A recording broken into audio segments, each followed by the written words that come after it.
एक बार की बात है। प्रतापगढ़ राज्य के पास एक गांव में एक पिता और एक बेटा रहते थे जो बहुत अच्छे ढोलकिये थे। वो पूरे राज्य में अपने इस काम के लिए जाने जाते थे।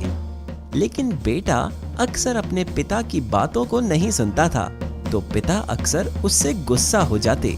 फिर भी उन्हें अपने बेटे की प्रतिभा पर बहुत गर्व था। एक बार प्रतापगढ़ के राजा ने अपनी सभा के सदस्यों से पूछा कि वो अपने राज्य के सबसे प्रतिभाशाली लोगों का कार्यक्रम देखना चाहते हैं। पिता और उसके बेटे को राजा के दरबार में ढोल बजाने के लिए आमंत्रित किया गया और उन्होंने अपना बेहतरीन प्रदर्शन दिया। राजा ढोलकिया के बेटे की प्रतिभा से बहुत खुश हुआ और उन्हें बहुत इनाम दिया। सम्मान और इनाम पाकर पिता और बेटे बहुत खुश हुए। घर लौटने के समय रास्ते में उन्हें एक घने जंगल से गुजरना पड़ा, जो डाकुओं के कारण खतरनाक था। पिता बहुत खुश थे और अपने बेटे के बेहतरीन प्रदर्शन की तारीफ करने लगे। बेटा इससे जोश में आकर अचानक अपने ढोल को जोरों से बजाने लगा। पिता डर गए और तुरंत ही अपने बेटे को ढोल बजाने से मना करने लगे, क्योंकि जंगल डाकुओं से भरा था।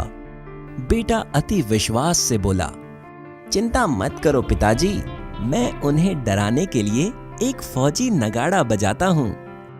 और जैसे कि उम्मीद थी, डाकुओं ने ढोल बजने के नगाड़े को सुन लिया और वो चौकन्ने हो गए। लेकिन उन्होंने बाहर उस तरफ जाने का फैसला नहीं किया, क्योंकि उन्हें लगा जंगल में एक शाही दस्ता शिकार करने आया है। पिता अपने बेटे को ढोल बजाने से मना करते रहे, लेकिन उनकी सलाह को अनदेखा करते हुए बेटे ने ढोल बजाना जारी रखा। इसी बीच डाकुओं ने महसूस किया कि कोई उन्हें गुमराह करने की कोशिश कर रहा है, क्योंकि नगाड़े की धुन ठीक नहीं थी। तब उन्हें यकीन हो गया कि ये कोई शाही दस्ता नहीं था, शायद कोई मूर्ख ही होगा जिसने बहुत पैसा कमाया है और अपनी कमाई से कुछ ज्यादा ही खुश है। और इसलिए उन्होंने तुरंत उन पर हमला करने का फैसला किया।